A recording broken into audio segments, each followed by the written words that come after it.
Tonight on the R.Y.T Show on Record. Sa isip ko na, bakit ako? Okay, negosyante ako, oo. Pero gusto ko ipakita yung taong tumulong sa akin, bakit ako dito. Naisip ko na parang, teka, bakit hindi natin subukan dito? Bakit parang lahat nasa ibang market na? Bakit lahat parang nasa into technologies? Bakit hindi nila naiisip na itong agriculture natin is parang ito yung isa sa pinaka-strength ng Pilipinas. Yes. Ito yung parang kung ano ba talaga tayo as Filipino. Bigyan natin ng opportunity pa yung mga farmers natin na ipakita nila yung kung ano ba talaga yung meron din sila. Kasi ang daming storya ng mga magsasaka sa Mindanao ay hindi pa nabibigyan ng tamang platforms. I'll make sure kasi talaga na sa produkto namin na yung qualities andyan. At the same time, i-make sure namin hindi kami naghahabol kasi into the sales eh.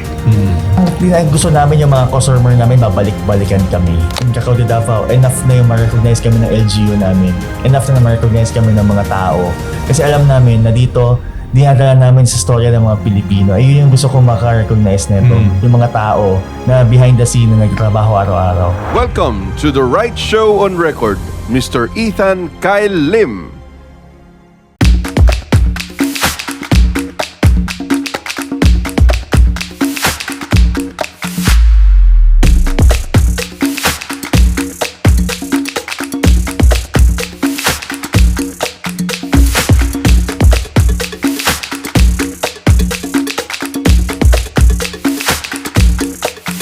Welcome. Thank you so much for joining me. Yeah, thank you so much. Ethan Kyle Lim, no? Bata-bata pa lang, pero CEO na po siya and founder of Cacao de Davao. No? Napaka-inspiring. I was reading your short profile last night. Sabi ko, ibang klase tong batang to. Parang bata pa lang, ang dami na, CEO na, ang dami mo na na-accomplish. You know? And I just found out today that you're only 24 years old. Wow. Thank you so much. Tapos, nung chinek ko siya, nakakatuwa yung portfolio mo. It's not just about the business. It's not just about the profit. I noticed that your business is also about helping the industry, the people behind the industry, and also it's faith-driven. So parang purpose-driven business. So it's really, really inspiring. And I want to discuss that here in sa podcast natin kung ano yung kwento nito. But before that, I want to know first, and I want our people, our viewers, our listeners to know you first. Sino ba si Ethan Kyle Lim aside sa pagiging CEO and founder of Cacao de Davao? Actually, hello everyone. My name is Ethan Lim. Isa lang akong bata before na taga Davao na nangangarap talaga na mapakilala yung negosyo namin. Kasi lumaki ako sa family namin na kung saan negosyante yung papa ko, negosyante yung mama ko. So it's for me naman na gumawa ng something na gusto ko makilala yung sarili ko na bilang ako. So hindi ko lang finalo yung mga sinabi sa akin ng parents ko, pero naisip talaga ako ng isang idea na dalahin yung mga tao, dalahin yung community natin, dalahin yung local.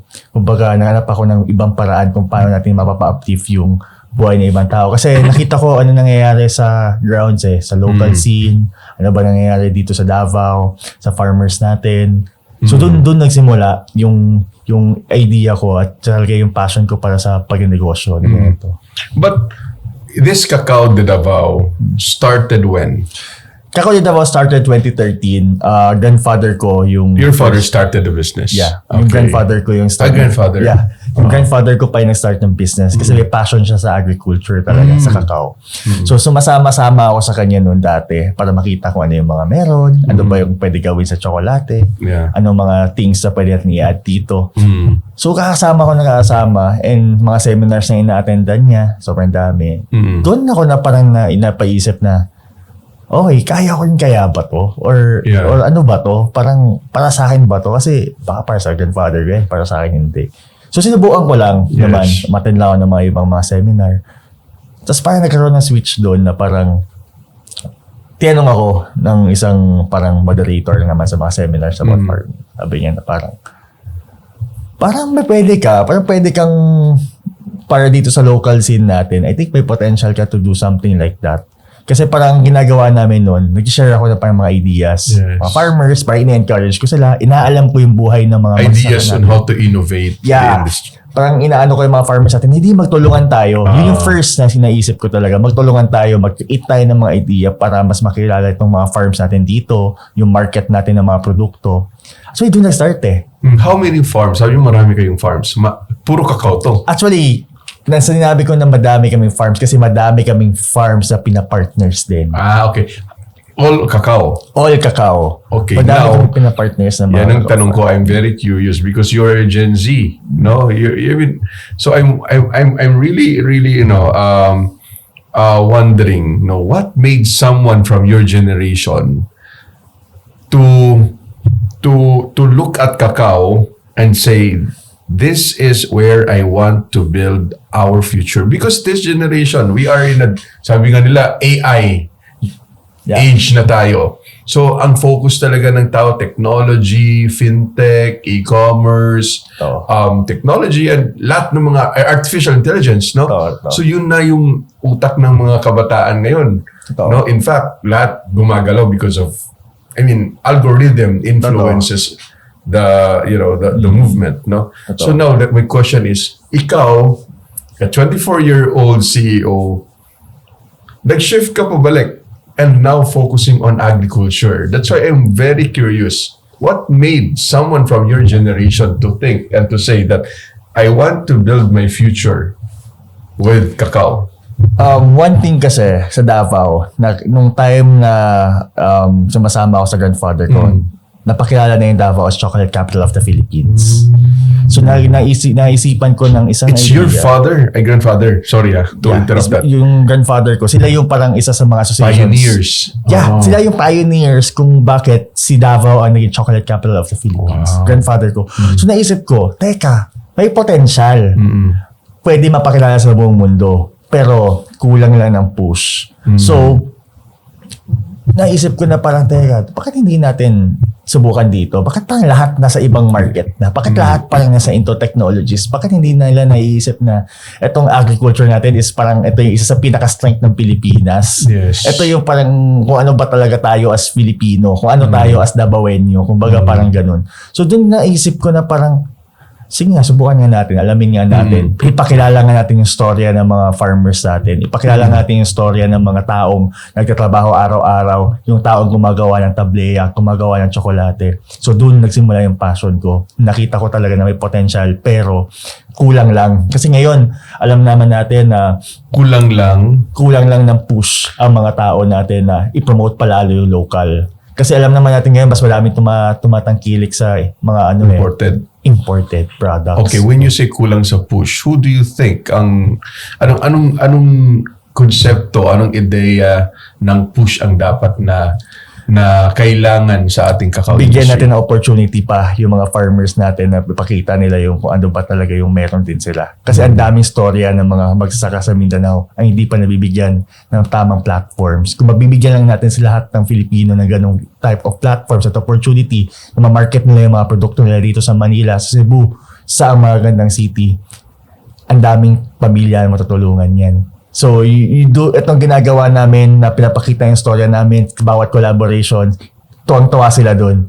Kasi kada shoot na ginagawa din namin para mapakita yung mga farmers natin. Sobrang tuwang-tuwa sila makita yung mga sarili nila sa mga screen. So, isipin natin anong confidence yung na-boost sa kanila na araw-araw pinapakita nila sa kapitbahay nila na, dito kami sa video na ganito. Sa simpleng ganun lang, napupush natin sila. So, what more if we create a bigger movement for this? Diba? So that was the moment that you realized that it's not just about the business. That was the moment na na-realize ko hindi lang siya about business. Na It's about Kasi actually, pinipicture-picture ako yung mga farmers at that time. Kasi parang nagkaroon ako ng parang isang interview sa isang media outlet. Sa isip ko na, bakit ako? Okay, negosyante ako. Yeah. Pero gusto ko ipakita yung taong tumulong sa akin bakit ako dito. So, pinicturean ko sila. Nilagay ko sila sa isang parang sa writer, si editor na yun, edit nila. Nakita nila, actually, yung mga pictures nila, tuwang-tuwa sila. Wow! Nalaman na ng lahat ng kapitbahay nila, nalaman na ng mga katrabaho nila. So, doon ko naisip na, Tapos simpleng ganun, na magkaroon sila ng proper spotlight. Ang daming pwedeng mangyari, di ba? Ang daming na-motivate. Ang daming kwento. Ang daming kwento na lalabas at ang daming, doon mo makikita yung galing talaga ng mga tao bilang natin tayo, mga Pilipino. And saan sektor, bilang isang negosyante, saan sektor ka nakukulangan? Like, nakukulangan ba tayo ng support ng gobyerno? Nakulangan ba tayo ng support ng private sector? Nakulangan ba tayo ng support ng mga industry partners? Where do you think ang dapat na palakasin pa natin yung support? I think andyan naman yung suporta ng gobyerno kasi alam naman natin may mga programa silang nilalabas dyan para sa mga farmers natin, lalo na Department of Agriculture at ng TTI. Ang daming support. I think it's more on about collaborating na lang tayo sa each other as sa private sectors na more on, alam mo yun, maging aligned yung mga plano natin, ipa-implement natin sa kanila. Kasi andyan naman na yan eh. Andyan na yung private sectors, andyan na yung government ko na tumutulong. I think it's more on implementing na lang talaga. And to create more ideas na, alam mo yun, it will work. More on integrating a strategy to promote our cacao industry. More on ganyan na dapat yung ginagawa natin yan. Kasi we know the quality is there. Yeah. It's really good. Yeah. Lalo na sa Davao, yung cacao namin doon, it's very different that we have. So I think it's more on implementing and alam mo yun, pag may mabigyan na ng proper spotlight ulit yung cacao ng Davao, I know it will po. You mentioned earlier that cacao in Davao is different, no? But alam niyo tayo mga Pilipino, hindi pa ganun ka napansin o na-realize yung cacao in Davao. Ha? To be honest, ayoko magpaka-ipokrito dito. Mas tinatangkilik natin yung mga imported. Di ba? Mga tsokolate from Switzerland, from Belgium, from Japan. Di ba? Pag sinabi, diba? Ayoko mabagitin yung brand, pero pag sinabi mo yung ganito, ay, gusto ko yan. Pero ang dami palang, sabi mo nga, maraming mas magandang mas masarap yung cacao natin sa Davao. Now, my question is, what separates our cacao, our local cacao, from the cacao na imported? The reason why our cacao is better than other cacao sa ibang countries is, first, ang cacao natin sa Davao, because doon naman yung may pinakamalaking land area of cacao, it's very elevated yung area niya and it's very near Mount Apo. So doon pa lang lamang na tayo sa specifics ng for the cacao kung bakit niya mas masarap. And pangatlo. Sorry, wait. So the elevation and the area affects the taste? Tama? Yeah. Kasi actually from roots pa lang, healthy na yung lupa doon sa Kalinan, yung area kung saan yung mga cacao natin. Healthy na. Doon pa lang, lamang na tayo. Doon pa lang sa elevated yung area. Saka yung cacao kasi kailangan maayos yung environment. Yes. Doon pa lang sa geographical, pa lang ng area, ng farm, at malapit tayo sa Mount Apo na very rich in soils. Doon pa lang na pag-harvest ng farmers natin. Lamang na tayo. Okay. And then, aside from that, ano pa? I think that's one factor. Yeah. That's the biggest factor kung bakit iba yung lasa iba yung natin sa kanila. Masarap ng cacao natin. Ano pa yung iba pang mga reason bakit mas iba ang cacao ng Davao from the imported cacao? One thing is that yung mga tao natin na andito na who harvest or nagtatanim ng mga cacao natin is they really stick to the tradition kung paano yung pasauna nila ginagawa, which is one of the best way of creating the chocolate na hindi nila kinakalimutan kung saan nanggagaling yung paggawa ng chocolate from the roots. So ngayon kami here in Cacao de Davao, ginagawa namin, we still stick in tradition, pero tinutulungan namin sila na mag-improve ito more alam mo yun, sa mga machines sila na mas maayos, mas maayos ang trabaho. Pero we are still rooted into local and tradition way of creating chocolate. So, hindi mo nakakalimutan yung kung saan ka nanggagaling at the same time nag-i-improve ka pa. Ganun yung pinapa-implement natin. One thing here in Davao din talaga kasi ang dami nating farmers dyan na kung saan magaling din talaga sa pagtimpla or what do you call this? Wait lang. May specific term dyan. Pag-process? Pag-process and pag-ferment. Yeah. Fermentation. Pag-fermentation process pa lang. Yeah. Pati yung drying, di ba? Trying o doon pa lang na proseso. Ang dami palang proseso yan. Ang daming proseso. Nung bata kasi ako, Ethan, sa Siargao, meron kaming kakao. Pero hindi ko alam na ganyan pala kabusisi. Ganyan Yung kabusisi. ginagawa niyo. Kasi yung lola ko, ganun din ginagawa niya. Pero for personal use lang yan. Sa amin lang, sa pamilya. Ginagawa niya yung mga kakao, kami ang kumakain ng, alam mo yung ano niya, yung buto. buto. Tapos dinadry niya. Oo. Tapos meron din silang sariling so doon ko, that's why this story is very close sa akin. Kasi nababalik-balikan ko yung kwento nung kabataan ko. Anyway, bago pumunta yung mga punta sa ibang kwento. Balik ko lang yun. So we already talk about the difference of cacao in Davao from the imported cacao or cacao from Europe, for example, or Japan. Now, another question is, can we compete with these cacao brands? Actually, Kasi I believe that your target is to not just to make your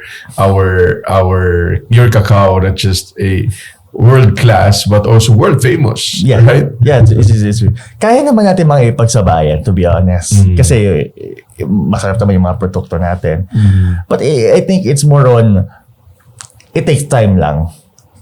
We're just gonna wait for the perfect opportunity to market this product. Alam mo, we know naman kasi iba din talaga yung kaya ng mga international brands. Kaya yung sinasabi ko na mabigyan lang tayo ng right opportunity, matikman lang nila yung produkto na mayroon tayo dito. I know, kaya din talaga natin ilagay sa international market yung mga brands natin eh. Magkaroon tayo ng proper quality pa lalo. Kasi yun lang naman yung kulang din talaga sa mga farms natin. Marketing is very important. Marketing is very important. At the same time, ma-maintain mo yung quality. Kasi sometimes, one problem din talaga is yung quality ng cacao if you create chocolate.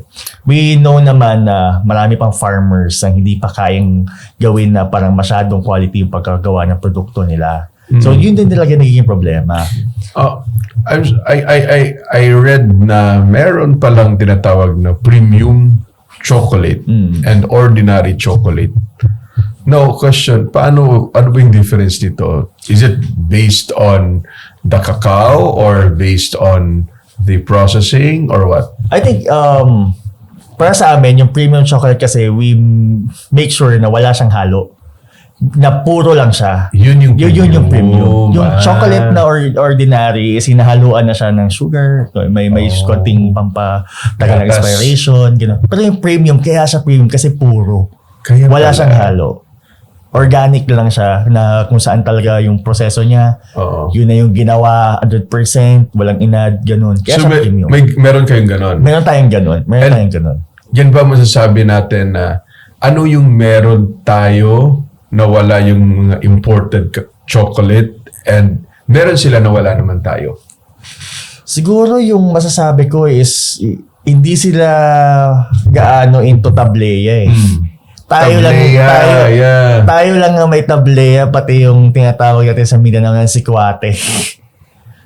Tayo ang may ganun. Kaya pag pupunta nga tayo sa ibang lugar, alam nila yung word na sikwate. Dito What's naman sikwate?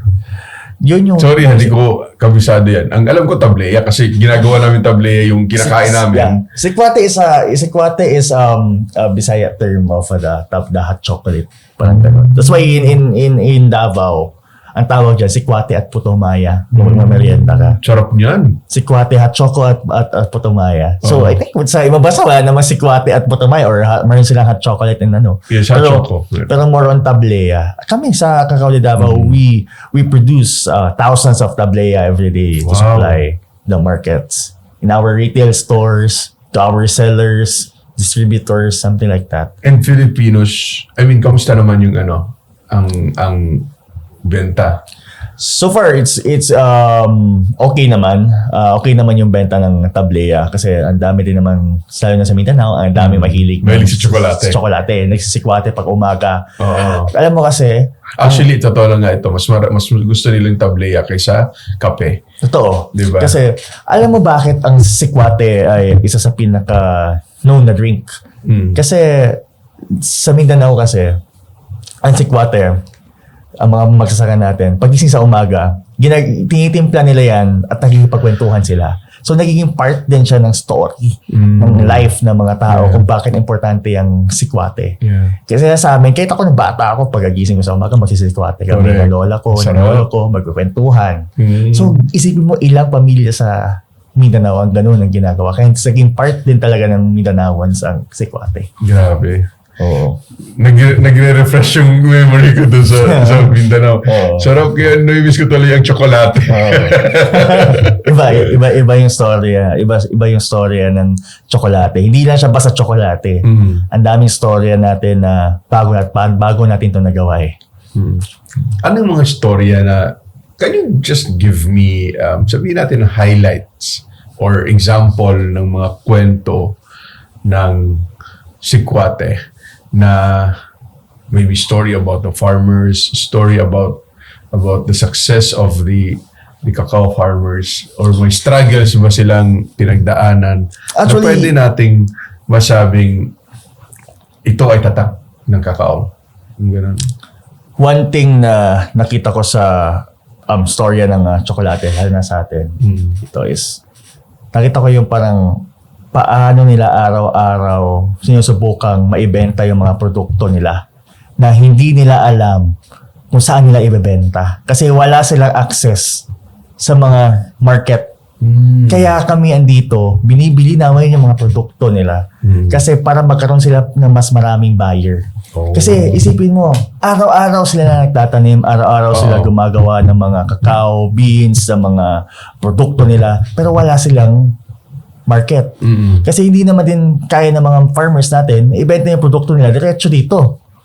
So kami, ginagawa namin, tinutulungan namin sila ibenta yung mga produkto nila. So kami, inaalalayan namin sila, binibili namin, ginagawa namin pang tsokolate. Yun yung totoong storya na nangyayari behind the scene. Ang daming farmers na may mga produkto na hindi pa nila na ibebenta diretso. Kung mabibigyan mo sila ng tamang platform, isipin mo ilang pamilya matutulungan mo na maibenta yung mga produkto nila. Ang dami nating produkto at hindi lahat marunong ibenta yung produkto nila. Alam mo, napaka-perfect ka dyan sa trabaho na yan as CEO of Cacao de Davao because you're also a marketing graduate. Yeah. I mean, you understand yung mga needs kung paano mo i-promote and how to build a world-class, a global brand. No, I know that's your target. Now the question is, how do you convince yung mga consumers that a local product deserves premium pricing? Kasi alam naman natin, di ba, na ang mga tao, kahit dito lang sa Pilipinas, mas may colonial mentality pa rin. Di ba? Mas tinatangkilik natin yung branded. Mas tinatangkilik natin yung mga galing sa ibang bansa. No? So, lalo na pagkain, no? Mahirap mag-compete, especially in a market na marami nang pumapasok ng mga imported. So, you as a young CEO, as a marketing guy, how do you convince the consumers that your product, our agricultural products like cacao, deserve a premium pricing? First, I make sure kasi talaga na sa produkto namin, na yung quality is andyan. Na yung quality is andyan. At the same time, mini-make sure namin, hindi kami naghahabol kasi into the sales eh. Ang gusto namin yung mga customer namin, babalik-balikan kami. So at first, before, alam mo, bago kwento ko lang, nagsimula kami. Actually, bazaar lang. Sa mga events lang, mga government programs ka na mga events. Doon pa lang, naisip na ng grandfather ko na hindi, ibenta natin to ng bahala na lang na maunti pa lang yung produkto natin. Kasi, of course, wala pa naman kami ganun kalaking makinarya before. Wala pa naman kami ganun kalaking labor ng mga tao. So, binibenta na namin ng quality yung mga produkto namin. Minimake sure namin na tama pa lang from the farm to market, farm to the processing, yung mga produkto namin. Doon kami nalalamang. Hindi kami nanlalamang sa mga customers namin. Minimake sure namin na earn namin yung mga trust nila. Correct. And for me, yun talaga yung definition kung bakit tayo isa sa mga best chocolate here in the Philippines. So for you, when you say what makes a brand world class, it's not just about exporting. It's not just about exporting. It's not just about where you sell your products overseas, no? It's not about that. For you, it's about the quality. It's about the quality, the meaning, and the story. And the story. And helping a lot of people through your brand. Kasi, ang dami dyan ang unang iniisip is magkaroon ng international recognition sa mga brands and awards, di ba? Pero from us, in Cacao de Davao, enough na yung ma-recognize kami ng LGU namin. Enough na ma-recognize kami ng mga tao. Kasi alam namin na dito, dinadala namin sa storya ng mga Pilipino. Ayun yung gusto kong maka-recognize nito. Yung mga tao na behind the scene na nagtrabaho araw-araw. Na matikman yung mga produkto natin. Na storya. Kasi itong mga produkto natin nandito, ilang tao, ilang kamay gumawa niyan. And lahat sila gusto natin ma-recognize. So doon pa lang, ang hinahabol natin dito is napakita yung mga storya ng mga tao eh. And at the same time, makilala yung Davao sa tsokolate. But right now, you are selling na abroad. Yeah, may mga products tayo na sinesell abroad. Saan mga areas na kayo nagbebenta tayo sa China, may mga buyers na rin tayo Singapore, ASEAN countries, ganun. May mga buyers na rin tayo Europe, like that, US, Canada. At nag-export na rin kami ng mga produkto namin. So you're exporting not yung ropa na cacao. It's a product na. It's product na. Chocolate na talaga. Chocolate na talaga siya. So, yun yung binibenta natin across the countries. Okay. Now, ano yung mga struggles sa cacao industry? I'm sorry, hindi ba naging issue sa'yo o hindi ba naging problema sa cacao industry yung paghina ng agrikultura natin? Lalo na young Filipinos do not want to, di ba? Ayaw pumasok ng maging magsasaka, di ba? Ayaw mainitan. Iba yung perception nila sa magsasaka. No? Ayaw mainitan, ayaw dun sa kasi madumi, something like that. So, naapektuhan kami.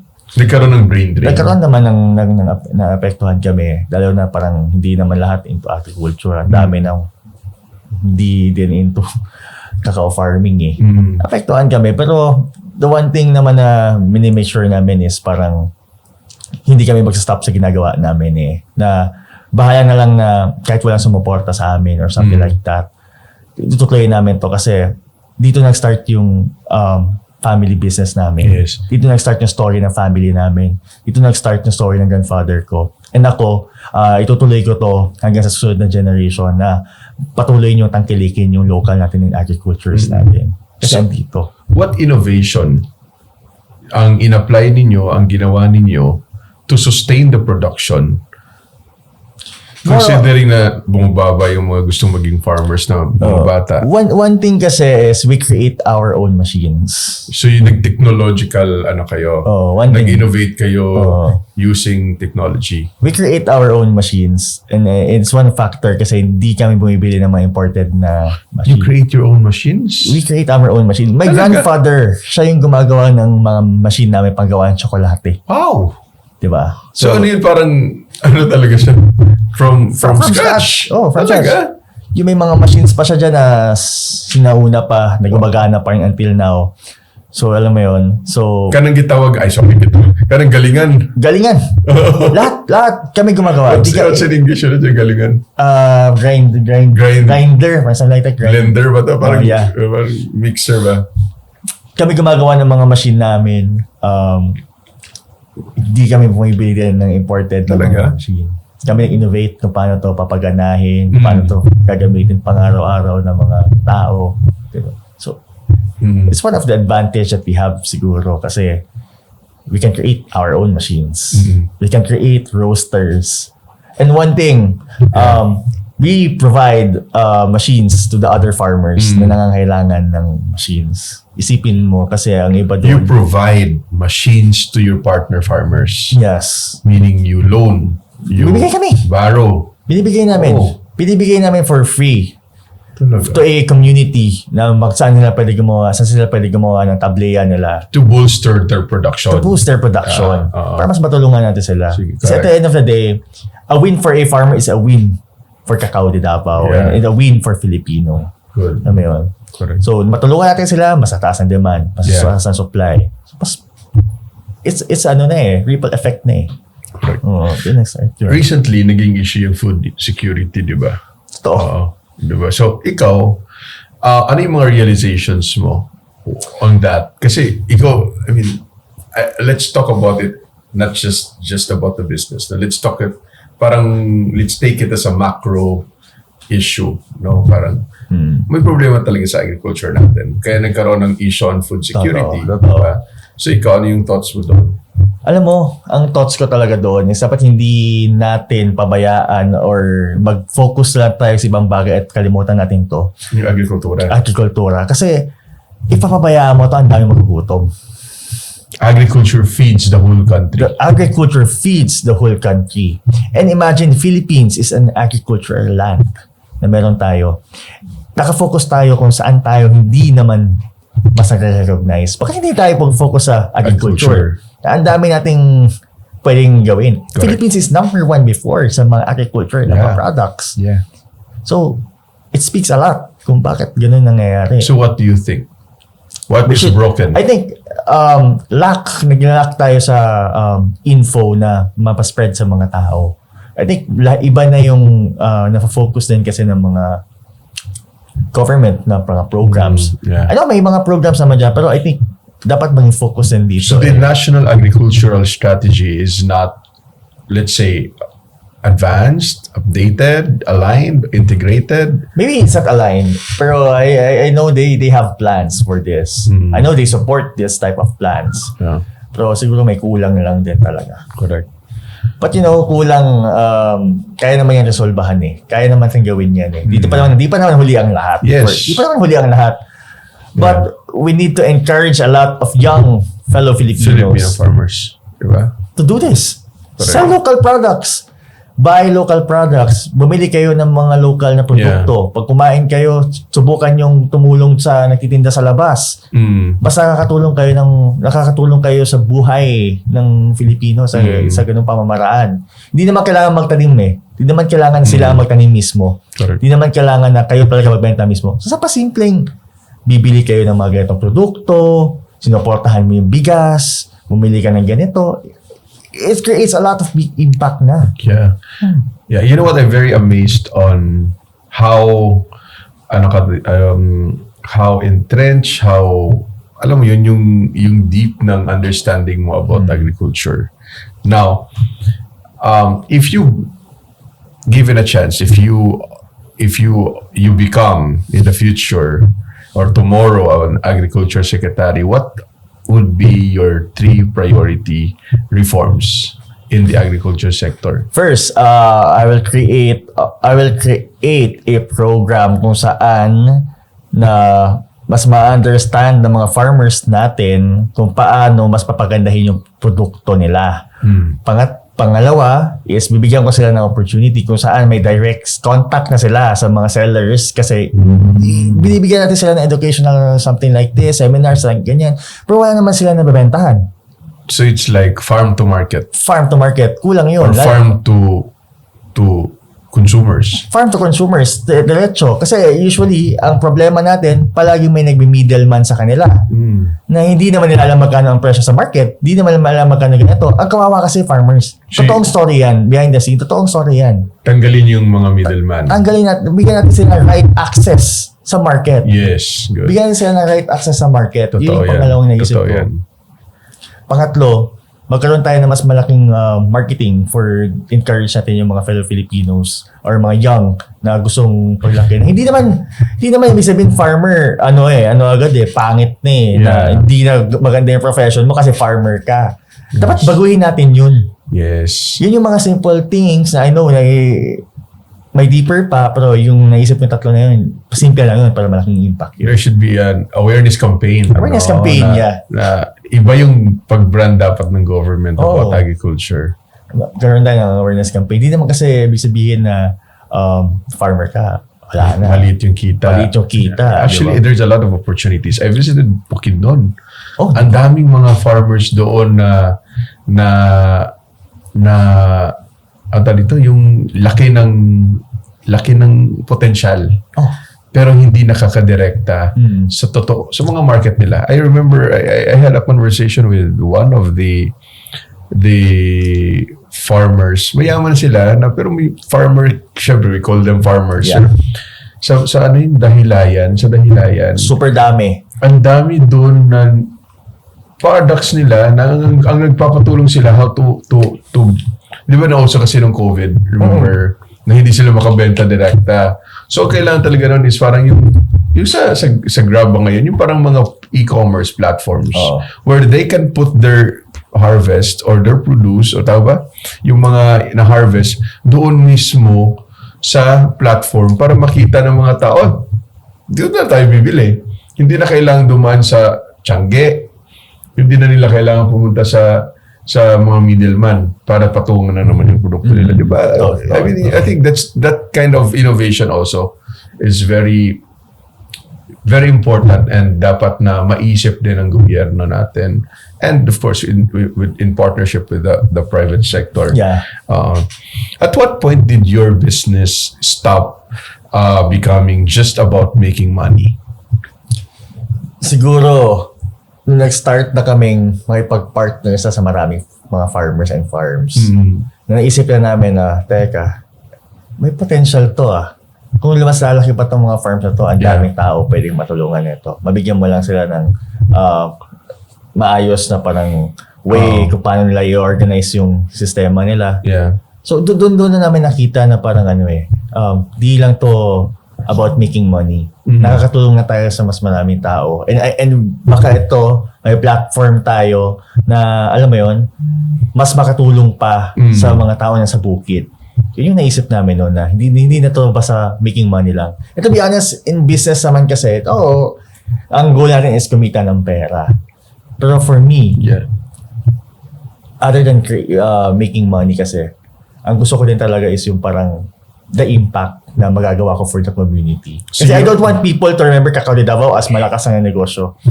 Gusto ko makita nila na parang ito yung brand na nag-uplift sa amin, na na-inspire kami. A legacy. Kasi yun yung di makakalimutan ng mga tao. Yung storya na meron tayong maiiwan sa kanila. So you want to build something that bigger than yourself. Bigger than your business. Bigger than business. Kasi for me, that's a great impact that I can do. Other than maging mayaman ka nga, pero ano namang magagawa mo for that? For me, at least, I'm in a situation where I can help. I'm blessed. And that's the best thing that I wanted to do. That's how you define success? Yeah, that's a success for me. The more na people na natulungan ko, the more na parang nakikita ko na nagkakaroon ako ng impact sa community, storya ng mga tao na bibigyan ko ng highlight, na napapakinggan ko sila, nakikita na sila ngayon. That's success for me. Kasi hindi lahat kaya gawin yun. Hindi lahat may ganyang pagmamalasakit sa community. So that's a one thing na success for me. It's more than money. Ang ganda ng kwento mo. But the question is, alam naman natin na may yung mga kabataan, especially if mga bago sa trabaho, they're struggling for paycheck, para kumita, So how do you build a team that believes in your mission? Paano mo sila nakumbinsin na maniwala kayo sa mission mo instead of working on, for their paycheck? Actually, one thing is that even ako kasi, nag-start ako, sa isip ko rin talaga magtrabaho. Parang kasi parang before doing business naman kasi, nagkaroon din sa mind ko na parang, trabaho din kaya ako, mas madali pa yun kaysa sa ginagawa ko ganito. Problematic to. First kasi pinaniwala ko sa mga tao na kung ano yung sinasabi ko, gagawin ko. Pag sinabi kong ganito, gagawin ko. Pag sinabi kong magtatanim tayo lahat, kasama ako nagtatanim. I'm a leader. Hindi lang ako boss. Hindi lang ako sa company namin. Kasi doon mo ma-earn yung respect at trust ng mga tao Slowly. Building a credibility, show up. Even it's hard. Ipakita mo sa kanila na this is the reason why we do these things. So I think it's more on like that Hindi naman kailangan na parang ma-build mo agad yung trust ng mga tao or i-ano mo agad sila. It's about making something small every day and it's going to big things na Inspiring your people. Inspiring your people. Ipakita mo sa kanila you're na. creating a culture that inspire everyone. Kasi even now, when I tell my team na, tara, punta tayo ng bukid. Mag-feeding program tayo. Andun ako. Tara, ganito gawin natin. Mag-shoot tayo. Pakita natin yung farms. Andun ako. And I think doon ko na-earn yung trust ng mga tao. Paano mo dapat gawin? Kasi be a leader. Hindi lang yung iaano mo lang sa kanila. Something like that. And of course, naniwala ako sa sarili ko na kaya ko. Kahit nung una wala. Siyempre, sino ba naniwala sa mas bata, di ba? Sino ba mas maniniwala sa mas bata? Sino mas maniniwala sa mas bata? So I think, naniwala ako sa self ko, unang-una. And of course, isa din, malanghilig kasi akong magdasal. Kaya nga, nakita ko, faith-driven business mo. But bago tayo pumunta doon, what yung hardest decision you've made as a young CEO? The hardest decision na ginawa ko as lalo na ngayon is to bring my people na ipaniwala na i-earn ko yung namin na parang let's do something. Pag-innovate tayo. Ito, the collaboration that we have, that we do, pwede naman kasi hindi siya mag-click or pwedeng ang daming masayang. Yeah. Those are the types na parang kung saan one of the risks that I do. Na baka mag-fail or baka mag-ganito, baka walang bumili ng mga food na yun natin. Pero so far, it's doing good. The collaboration that we're doing is really good because sometimes, na-worry din ako baka sa partner namin hindi siya mag-click or baka something like ganito. Those are the things na parang na it's clicking.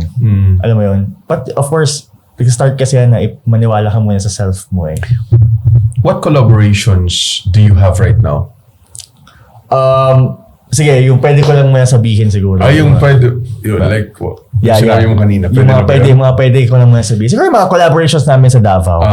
Mga local establishments. Of course, the upcoming collaboration in July 7. Of course, with Chef Miggy. Thank you, guys. In Cabel. Sa Cabel. Yeah, those are the one of the collaborations. So those are the things na parang, it's a risk. Yeah. Kasi, of course, there's a 2 establishment. Galing pa kami local. Alam mo yun. But thank God, no, na it's clicking, nagugustuhan ng mga tao yung food. And I know there will be a lot of collaborations pa na magagawa natin. Sooner or later, ma-engganyo din natin yung mga tao along the community na mag-collaborate sa mga local products. Kasi for me, nakitaan ko kasi na potential yung ganong strategy. Na parang, teka, bakit kailangan international brand yung kino-collaborate? Bakit hindi tayo dito? Ang dami namang masasarap. Tapos, i-market natin. Magtulungan tayo. What collaboration ba can you provide kahit konting details lang, what kind of collaboration do you have with them?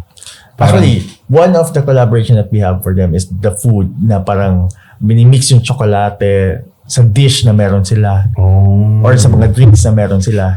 So it's more on minimix naman yung tsokolate into a different fusion of desserts. Okay. Like pwede siya sa liquor, pwede siya pang inom, or something like that. Yeah. Talaga? Pwede, at least healthy, di ba? Oo. Mga ganun type of collaboration. So pwede sa alak? Pwede sa alak. Actually, yun yung mga... Pwede sa wine? Pwede sa wine, pwede sa cheese. Are you ganun?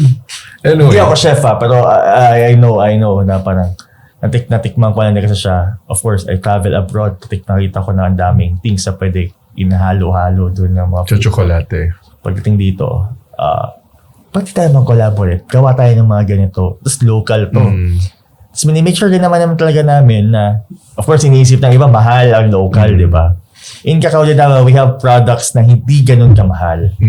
Kasi ang amin dito, we have the resources na kasi. We have the farms, we have the machines. So kami, hindi namin minamahalan yung mga product na pinapang-mix ng mga consumers namin. Kasi gusto namin i-market eh. Gusto namin ipakilala yung produkto eh. Kanina nabanggit mo napansin ko talaga yung mga bawat kwento mo. It's faith-driven. No? Bawat action mo dapat faith-driven. No? So, how does faith influence your business decisions? it's a big factor for me. I think yun na yung pinakamalaking consultant na na-receive ko. Kasi in times na nahihirapan ako, in times I don't know anong dapat kong gawin, first na ginagawa ko is nagpe-pray ako, and sometimes nagbibigay siya ng answer. Of course, sa mga nakikinig sa atin ng mga negosyante, alam ko na it's very simple answer, no, na parang, pray, solve the problem. But it really works. Kasi before, I was just a kid na nag-pray, Lord, bigyan mo naman ako ng opportunity na ganito, mapakilala ko yung produkto namin. Or ako, mabigyan mo naman ako ng konting spotlight na makapag-showcase sa isang seminars, something like that. Binibigay ni Lord. Binibigay ni Lord. At nagkakaroon din ng answers lahat ng pinag-play ko. So, for a 24-year-old na bata na entering this type of industry, hindi mo yan kakayanin mag-isa. Kahit pa kung sinong consultant ang mag-guide sa'yo, oo, kaya mo, pero it's a different level na meron ka if you have that type of faith.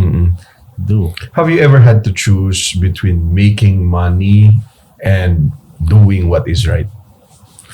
Kasi diba, when you believe if the business is faith driven, there's also kumbaga parang it's also about ethics. Yeah, true. It's also about decision making. It's also about servant leadership. Yeah. Diba? To be honest, tinuturuan ako ng parents ko before na making money yan, kagaya making money or do what is right. Palagi sinasabi sa akin ng parents ko na kahit anong mangyari, huwag kang masisilaw sa pera. Gawin mo kung ano yung tama. Kasi kung ano yung ginagawa mong tama, magbubunga yan. Kung yung money lang iisipin mo, pwede kang mamali. Pero kung gawin mo yung tama, at the same time, mas malayo pa mararating mo kaysa sa pera. Kasi hindi naman lahat about money. Sometimes, baka pag ginawa ko tong tama, ang daming blessings na mas mabigay sa akin, mas makatulong pa ako sa ibang tao. Or baka mas maging blessings pa ako sa ibang tao. Baka mas maging healthy ako. Baka mas marami pang impact na life ang mahawak ko. Pero yun yung mas okay para sa akin, gawin ko ano yung tama then earn a lot of big money. Kasi I know, money will follow if you do right things. Correct. Have you ever had, mga sabihin natin, can you cite an example or a scenario in your life na masabi mong ito yung best way, ito yung godly way, ito yung faith-driven way na dapat nating sundin sa negosyo? There are times, no, especially manufacturing company kami, ang dami natin pwedeng ipag-supplyahan. And then, one thing na nagkaroon ng parang niyan before, parang hindi ko na lang i-share yung niyan, pero nagkaroon ng parang way before na, sige, ganito gawin namin. Bibili kami sa inyo. Huwag mo na lang ipaalam sa farmers nyo. Kami na lang didiretso sa inyo. Para mas lalamangan yung mga farmers. Lalamangan yung mga hindi kami pumayag. Bahala na lang na mas malaki yung talo namin. Pero hindi kami manlalamang ng ibang tao. So we make sure in Cacao de Davao na kung ano yung sinaserve namin sa inyo, it's pure and it's quality. That's why nasa talaga namin yan. Pupiliin namin kung ano yung dapat namin gawin tama. And God is the center of our business. Now, let's talk about Mindanao. Kasi very unique yung negosyo nyo sa Mindanao. I think you mentioned that you're among the biggest cacao manufacturer in Mindanao. So, why Mindanao? And what misconception ba do people outside Mindanao have about doing business in Mindanao? First, naiisip kasi nila delikado Sa Mindanao, naiisip nila na, delikado dyan. Mapolitika dyan. May rebelde. May mga rebelde dyan. Pero hindi na nakikita, papunta kayo doon. Ang daming pwedeng gawin. Ang daming pwedeng i-add ng mga investment na pwede niyong i-add doon. Ang daming pwedeng subukan. Ang daming safe naman yung Mindanao I think it's because of the stories na nakikita natin. We can't blame them because of course. Pero Kaya nga tinatawag ang Mindanao na food basket. Food basket, ang daming And fruits. the land of, what the promise? Land of promise, sinasabi Diba? nila. Ang dami naming ano doon ang dami naming fruits na kung saan yung masubukan nyo yung mga very kakaiba na fruits na ang laki pala ng watermelon dito, napapagalon nga sila. Ang laki pala ng ganito dito. Pinyahan, saging. Ang dami pwede gawin. Ang dami. I think dapat i-try natin i-erase yung ganong conception. Misconception, correct. Oo. Yeah. Subukan nyo, pumunta doon. Makita nyo yung mga tao, nagtutulungan, very active Yes. sa communities. Kasi doon actually, ang nafe-feel ko nga sa Mindanao, para kami magkakapatid doon.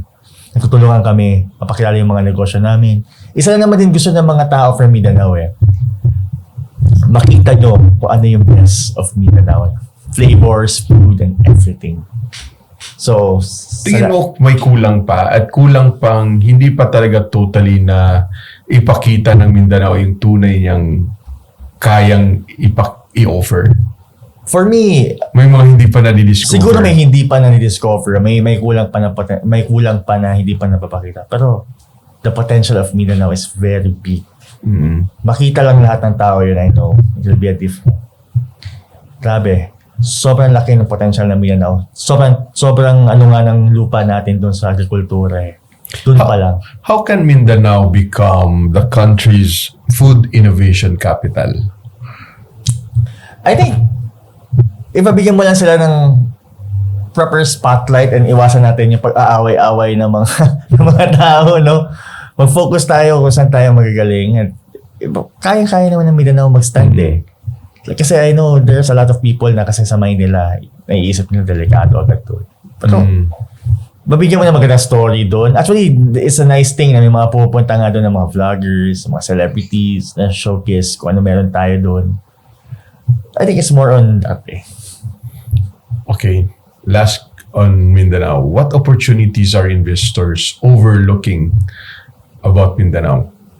Or in Mindanao? Usually, people go to Mindanao kasi to look for fruits na i-export nila. And ano yung mga brands na pwede lang i-tap na dalhin internationally.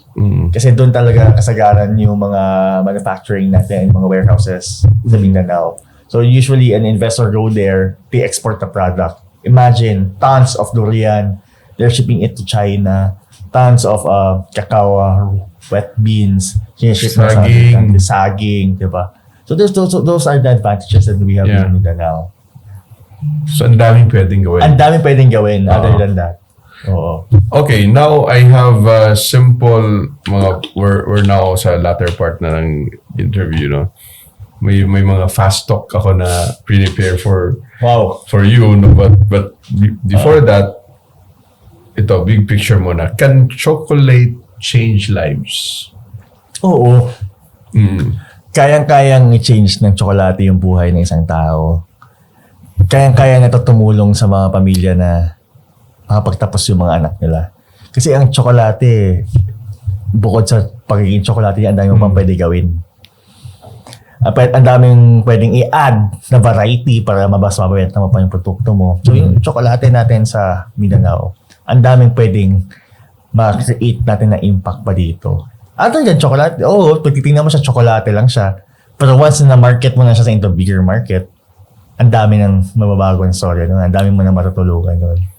Why are many Filipino products world-class but not yet world famous? I think it's one of the things is because of the marketing, and at the same time is may kulang pa sa pag-add sa mga produkto nila. Kasi of course, hindi naman lahat kaya mag-advance sa mga packaging and logistics, of course. Yeah. And hindi lahat may access pa doon sa mga international brands or markets na pwedeng i-direct to. Pero kaya nga ang akin lang doon, mabigyan nga lang sana ng opportunities Mabigyan lang sana ng pintuan na para makita nila itong mga produkto na to, para mapakilala. Yun yung mga naiisip ko talaga. What legacy do you hope do you hope Cacao de Davao lives 50 years from now? Isa kami sa Davao na natumulong na mapaunlad yung tourism namin, yung food na meron kami, Food tourism. and of course yung brand namin makikilala as isa sa brand na tumutulong sa mga taga Davao. Marami kaming pamilyang natulungan. Other than that, kilala kami sa Pilipinas na hindi lang kami nagbebenta ng tsokolate. Kung hindi, tumutulong kami sa lahat ng tao. You know what? Throughout this conversation, dahil natin pinag-usapan the business, agriculture, branding, leadership, and faith, no? So, ang dami ko ring natutunan from you. Very young, but very brilliant, no? So, if a young Filipino watching today feels that success is only possible abroad or in big cities like in Metro Manila, what would you tell them being a Mindanaoan? Hindi nyo kailangan pumunta ng Manila para mapakilala yung produkto nyo or kayo. Yeah. Mismong kung asan kayo, you can stand out. Ipakita nyo lang kung ano yung tunay at totoo, kung ano yung pangarap nyo. Maniwala kayo sa sarili nyo, sa talento na meron kayo. Sa lahat ng mga nakikinig na mga kabataan natin, maniwala lang kayo sa sarili ninyo. Pag sumikapan nyo yung mga pangarap nyo, I think that's the first thing that you should do.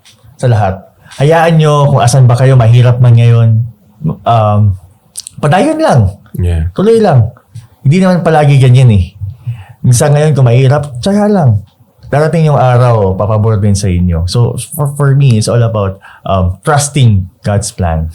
Okay. Nice message. God is always yung may control, no? Oo. Nothing is impossible. Nothing is impossible. Yes. Ganda ng message ni boss. Ito kasi pastor tong nasa likod natin eh. Kaya nakakaintindi yan. And ito, I have a version of fast talk, but I call it rapid fire.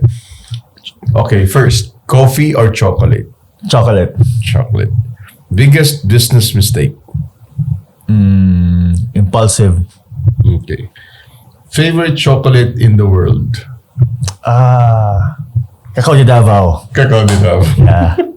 Best advice from your parents? Best of your parents. Always save your money. Talagang ano, no? That's a Mindanao. I don't know kung sa Manila ganito. Pero sa mga taga Mindanao, ganyan talaga lagi ang advice ng mga parents namin.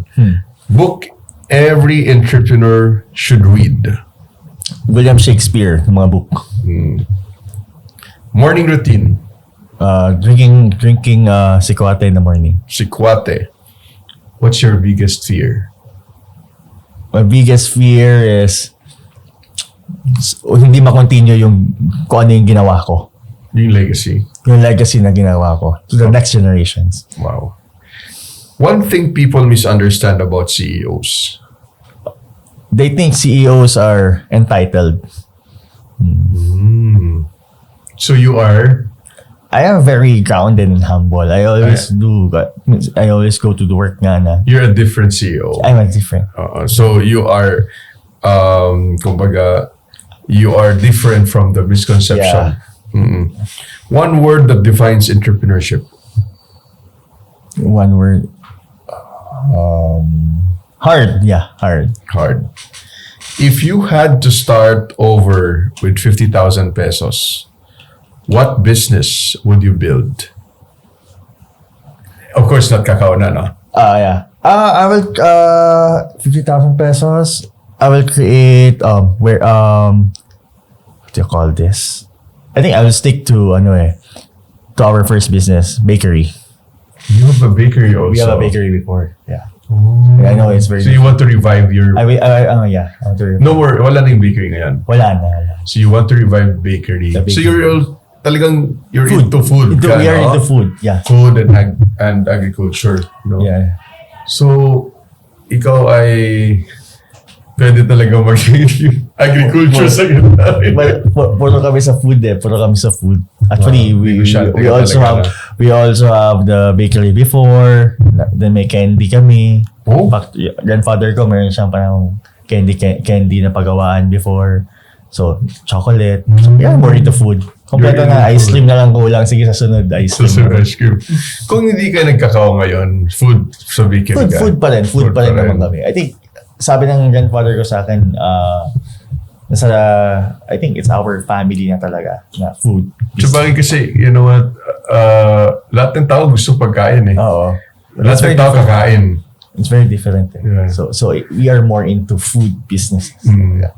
Okay, can you please, pakita sa mga tao, ano tong mga dinala mong products? So, yung dinala natin dito is, ito yung sweetened tablea. So, Sa tablea. Yeah. Yung mga circles. Yung circles. Sweetened tablea, ito yung tinitimpla kada umaga. So, kami dito, yung packaging namin is naka-box to. Pag binuksan mo to siya, meron kang bilog na makikita dyan. Titimplahin mo na lang siya. 1:1. Minimake sure namin na parang mas papadali na lang yung 1:1? One circle is into 1 cup na. 1 cup? Yeah, okay na. The next one is, andito tayo, meron tayong 65% to 65% na yung pagkapait niya. So it's a dark chocolate. Yeah. So it's a premium. It's a premium. Kasi wala siyang... karamihan ng premium yung mga dark. Mga dark yung mga kasi walang masyadong halo. Oo, wala masyadong halo. So, ang next naman din natin dito is of course, durian. Oh. Ito yung sinasabi ko na Mix. Mix na, fusion na. It's a durian-filled chocolate.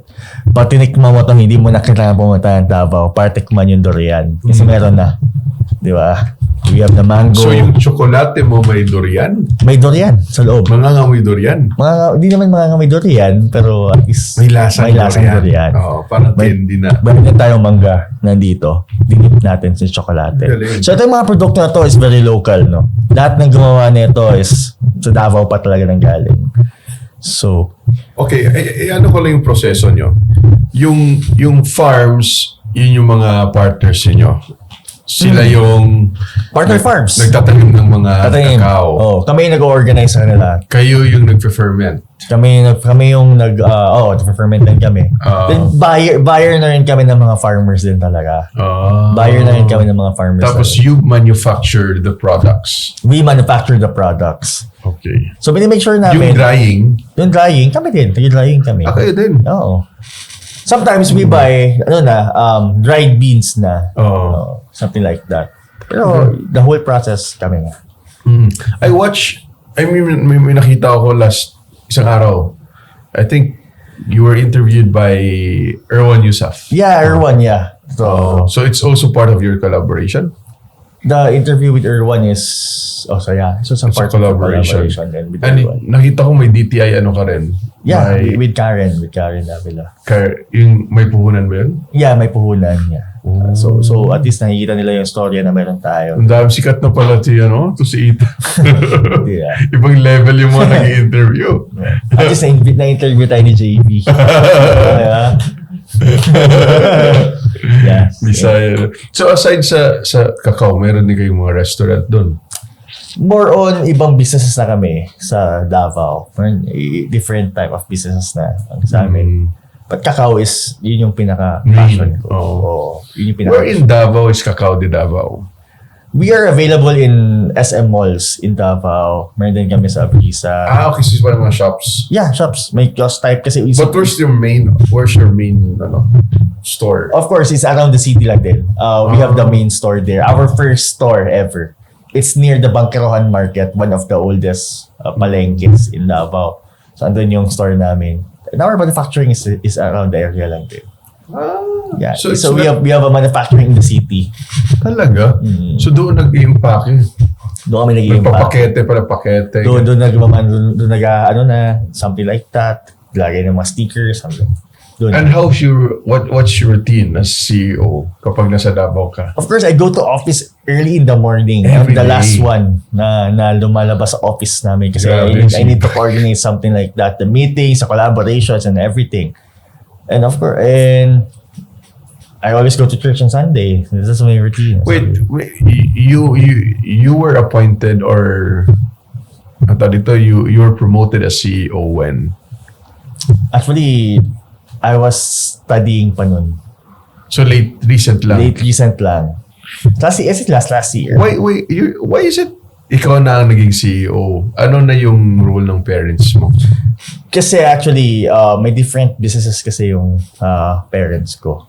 So, we have different businesses. So, parang ako yung na-assign for cacao, something like that. Na, gawin mo to, something like that. So, doon nag-start. Sa family, Sa ikaw family lang ang... business. Ako lang yung Ikaw lang bang anak? I'm sorry to ask that question. Actually, may mga kapatid May kapatid ka rin na may hawak ako. ng iba. Yeah. Ako yung parang more on sumasama sa grandfather ko kasi ako yung more on exposed sa agriculture side. So that's why, the reason. So from your grandfather, ikaw ang sumunod na, not your father. Yes, ako na yung sumunod. Kasi yung father ko may different business siya eh. Mama ko may different business din siya. So doon na nagsimula. Okay. Nahuli yung ganitong tanong na naging personal. Anyway, but it's good that we talk about that also. Kasi nagtataka ako, 24 years old, CEO ka na. Di ba parang... So, ibig sabihin, bata ka pa lang talaga, exposed ka na, nahasa ka na sa kalakaran ng cacao industry. Kalakaran ng cacao industry, palagi din talaga akong active sa mga, alam mo yun, city government events, something like that, partnership with the city, tourismo natin. So at least, di ba, for me, the future of cacao industry is good. So, sana ma-encourage ko pa yung iba to step up in different sectors. Meron tayong coconut, meron tayong banana. Di ba? Coconut meron ka rin? May coconut sugar pinagamit namin sa chocolate namin. So, ang amin dito is parang mas mapakilala pa natin yung Davao. Kasi Davao is chocolate capital of the Philippines. Eh.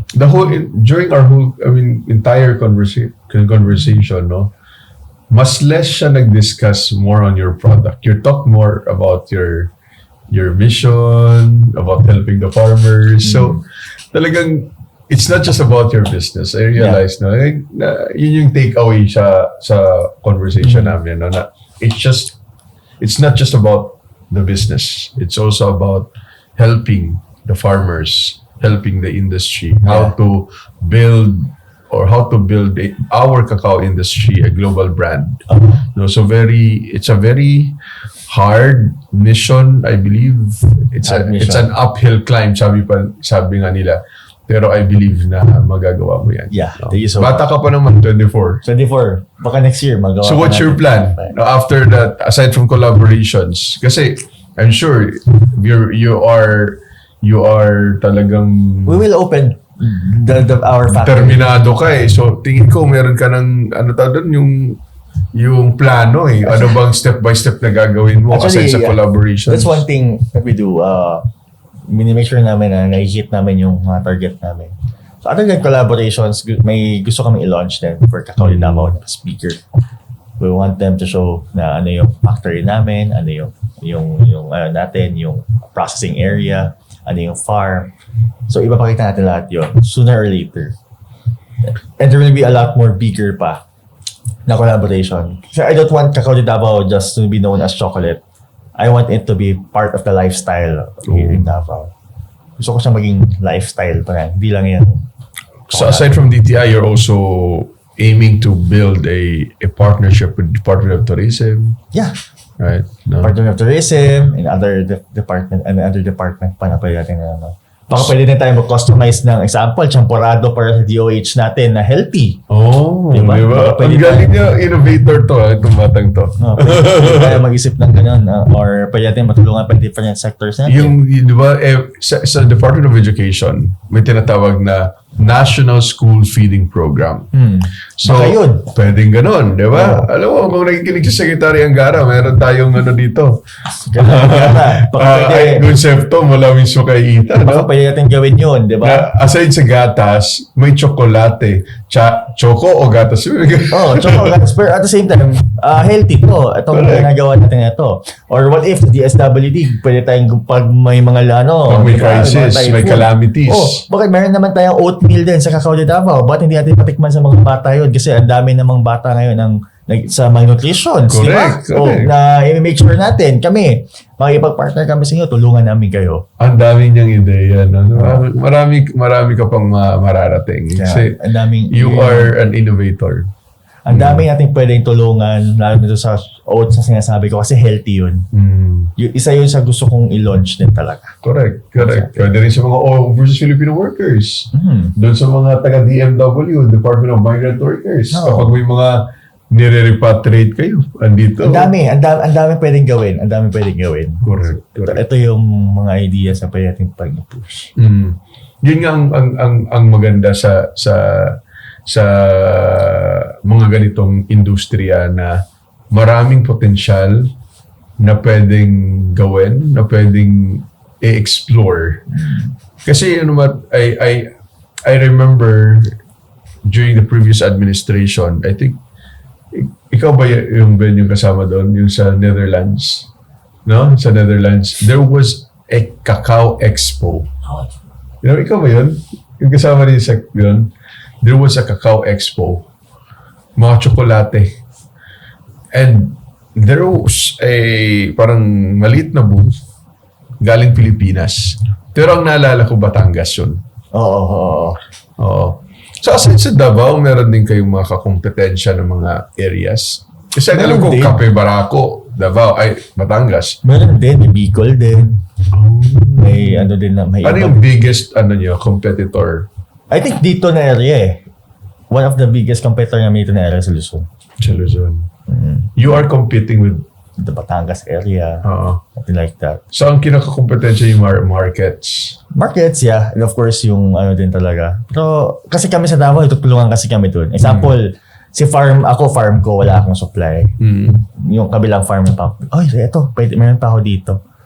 Hindi nga na-feel na magkakompetensya tayo Maraming mga igsuon sa ating parang may magkakapatid. Brotherhood. Yeah. Those are the things na alam mo yun. Pwedeng gawin, no? Grabe.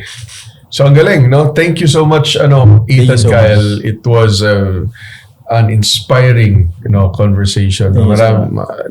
Na-inspire ako because ang bata pa niya CEO, tapos ang daming plano, ang daming ideas na nabubuo.